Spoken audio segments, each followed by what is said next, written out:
Hai, salam sejahtera buat kita semua dan bless people dan teman-teman dimanapun berada. Di sore ini kita mungkin mau review ikan. Dan sebelumnya seperti biasa kita akan jawab 3 pertanyaan ya. Semoga melalui konsep ini buat teman-teman yang mungkin terutama koi lover bertanya dan lain-lain, mungkin kita belum tentu bisa jawab satu persatu di YouTube. Tapi video kita bisa bedanya bisa. Nah, kita malah akan coba jelaskan melalui pembukaan sebuah video vlog. Semoga ini nanti bisa lebih jelas, lebih membantu. Ini ada pertanyaan dari Leo 3 hari yang lalu. Terima kasih buat reviewnya. Mau tanya lagi, apakah koi bisa tumbuh normal pada kolam terpal atau harus kolam beton? Sukses selalu buat Bless Koi. Nah gini, kolam terpal ini memang saya lihat beberapa petani dan breeder dan bahkan dealer seperti kita itu ada yang memang dipakai untuk ngegrut ikan. Tapi dengan catatan tetap sistem filter dan lain-lain, maintain dan lain-lain tetap ibaratnya ekstra. Ya, karena kan memang sebaik-baiknya kolam terpal dengan sistem filter kolam terpal dan lain-lain pasti tidak bisa mengalahkan kolam beton. Nah, tapi memang terus terang nomor 1 tetap kembali lagi ke bahan ikan. Nah, tapi kalau di Bless semua pembesaran itu menggunakan kolam beton. Kita itu kolam-kolam yang terpal, fed karantina dan lain-lain itu hanya untuk stabilin ikan, karantina ikan dan transit ikan. Jadi jawabannya adalah tumbuh normalnya bisa, tapi akan lebih bagus tetap kalau di kolam beton. Seperti itu ya. Semoga bisa menjawab ya Leo ya. Nah, ini ada dari Kuaya KF. Oh, ini kayaknya saya bahas persentase keberhasilan breeding sebuah ikan koi. Jadi misalkan kalau dari 1000 ekor itu bagusnya berapa? Waktu itu kalau nggak salah ingat saya jawab persentasenya sekitar 10%. Nah, mungkin beliau ini adalah breeder yang mungkin lebih berpengalaman nih, dijawab gini nih. Gede banget Om, 10%, 1% aja udah bagus sih Om. Tuh, dengerin. Jadi 1000 ekor yang bagus 10 itu udah bagus menurut beliau. Makanya saya terus terang breeding ini angkat tangan dan kita harus mengapresiasi baik itu terutama petani lokal. Kalau memang anakannya itu yang kualitasnya bagus, ya teman-teman juga harus ibaratnya menyadari karena memang mendapatkan itu juga sulit, juga tidak gampang, makanya harganya kalau jutaan bahkan ada yang puluhan juta ya wajar gitu loh. Kembali lagi, sekali lagi teman-teman, nggak mungkin lah mau ikan induan setop apapun anaknya bisa bagus semua, saya tak belajar deh. Karena ini loh, dia bilang saya 10% ini menurut saya dikit loh. 1000 yang bagus 100, itu kan menurut saya udah sedikit dong, yang 900 buang kok. Lah ini kalau 1000 yang bagus 10 apa nggak makin sedih? Gitu kan, makanya kita udah bendera putih, Bless, angkat tangan kalau breeding udah angkat tangan. Ya tapi Kuaya KF terima kasih sekali masukannya, dan sekali lagi untuk referensi breeding teman-teman bisa pelajari lewat link-link YouTube yang lain. Intinya Bless Koi itu gagal di breeding, udah seperti itu ya. Nah yang terakhir dari ikan loncat, saya mau nanya Om, kenapa Ochiba saya kuning coklatnya keluar cerah pas musim dingin atau airnya dingin, tapi kalau musim panas jadi coklat tua. Kan menurut video ikan ada yang review memilihnya yang cerah warnanya. Ya, jadi gini, pasti dong kalau di kolam kita sukanya yang cerah, betul nggak? Loh, sekarang betul, sekarang ngapain kalau kita punya ikan bagus tapi di kolam nggak kelihatan atau gelap? Kan seperti itu logikanya kan. Jadi saya ngomong yang terang bagus ini bukan berarti udah pasti yang ikan gelap itu jelek, nggak juga gitu loh. Tapi kan sekali lagi kalau untuk dinikmatin di kolam itu lebih bagus yang cerah. Nah, untuk case yang ikan loncat ini dia bilang dingin bisa coklat, panas bisa gelap, saya belum pernah ngalamin. Karena pengalaman saya hanya di kolam gelap, diangkat karantina, distabilin, dia jadi memudar atau coklat nyala untuk berangkat show, itu kita sering. Tapi kalau dingin muda, panas coklat, kita belum pernah. Nah, terus mungkin ini sedikit juga saya bingung kalau di Indonesia hanya kan ada 2 musim. Nah ini maaf saya tinggal di 4 musim, terima kasih. Nah ini mungkin negaranya kalau mana disebutkan saya mungkin bisa lebih ibaratnya kasih masukannya lebih tepat. Kemungkinan kalau 4 musim berarti ikan loncat ini kemungkinan bukan tinggal di Indonesia, kemungkinan.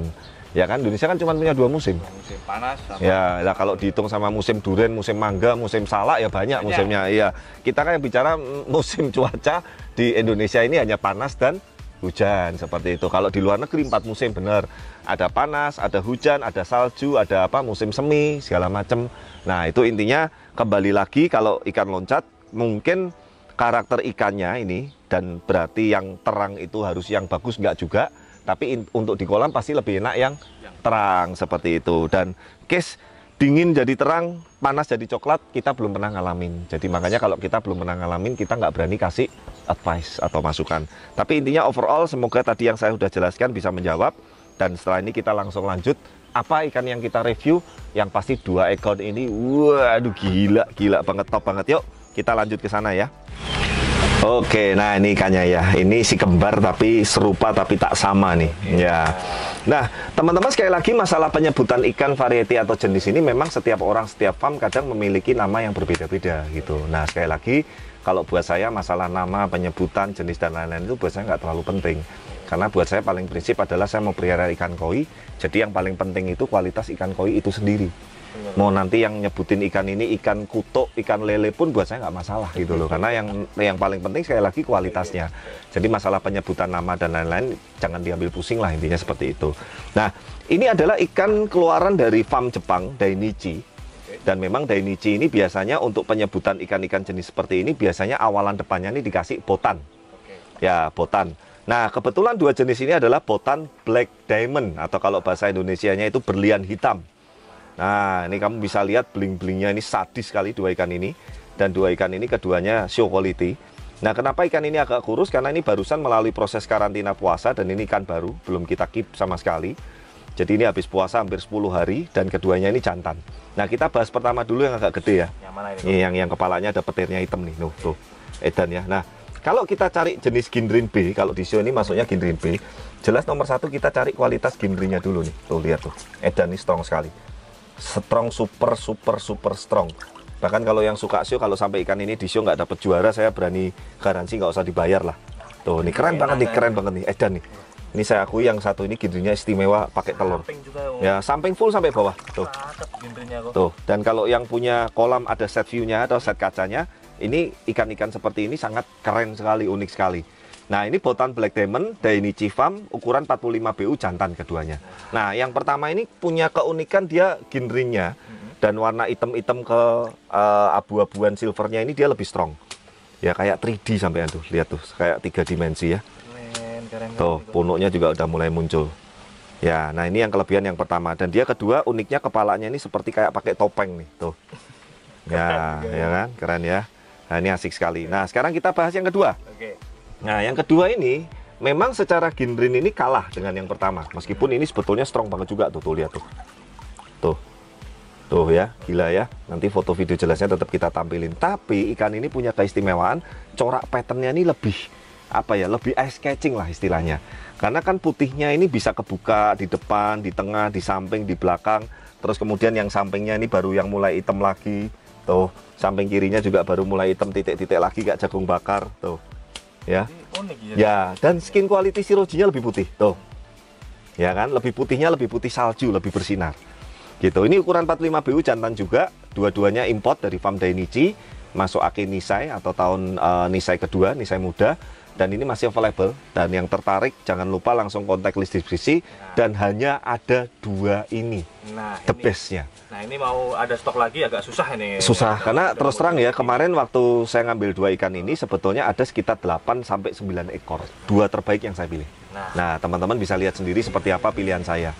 Nah, ikan ini juga kalau belum laku kita akan masukin kolam 35 ton, dia biar nanti lebih improve lagi, dan saya jamin nggak nyampe sebulan masuk kolam sana, stud bodinya pasti naik nih, pasti bulky. Yuk, biar nggak loncat kelamaan, kita pindahin ya ke kolam 35 ton. Dibantu Dayat sama Mas Oyun nih. Oke, kita udah di pinggir kolam. Kemarin baru aja senggang ya, ini udah mau penuh lagi. Yang gede-gede kemarin beberapa yang dikirim ke Magelang, ada yang ke Medan, ada yang ke Balikpapan, Pak Calvin. Ada juga yang customer Surabaya. Kemarin lumayan sih, dari kolam 35 ton ini keluar sekitar 9 ekor. Cuman saya hitung lihat catatannya anak-anak, minggu ini masuk lagi 8 ekor. Ya sama aja sih, berarti balik penuh lagi. Tapi ya nggak apa-apa, tuh ya. Yang saya bilang yang pertama tadi, bling-blingnya lihat tuh. Nyalanya lebih strong. Ya, lebih keluar. Oh, ini kalau malam kena lampu, dia gilap-gilap bling-blingnya nih bisa lebih wow lagi nih, lebih edan. Ya, tapi intinya overall, wah keren banget. Ya, tinggal naikin body aja, stud bodinya udah naik. Wah, tuh lihat nih, rata-rata ikan yang sudah masuk sini udah sebulan lebih, bodinya jadi semua nih sekarang. Ya, tancuk bakunya Pak Dejam, soalnya Pak Dejam, soalnya Pak Fikri. Ini karasi lokal yang belum laku nih makin edan ini. Ini kayak fitness bener ini, kayak Samson. Ya. Nanti tak pindah kolam saya pribadi ya itulah. Kalau belum laku ya, intinya overall oke. Ya, tinggal sedikit lagi, ada beberapa ikan gede lagi yang mau masuk. besok mungkin 1 atau 2 hari udah makan normal. Ya sekali lagi yang berminat langsung hubungin kontak di bawah ini. Jangan lupa dukung terus channel kami, like, comment, subscribe. Dan sampai ketemu di video-video berikutnya. Ciao.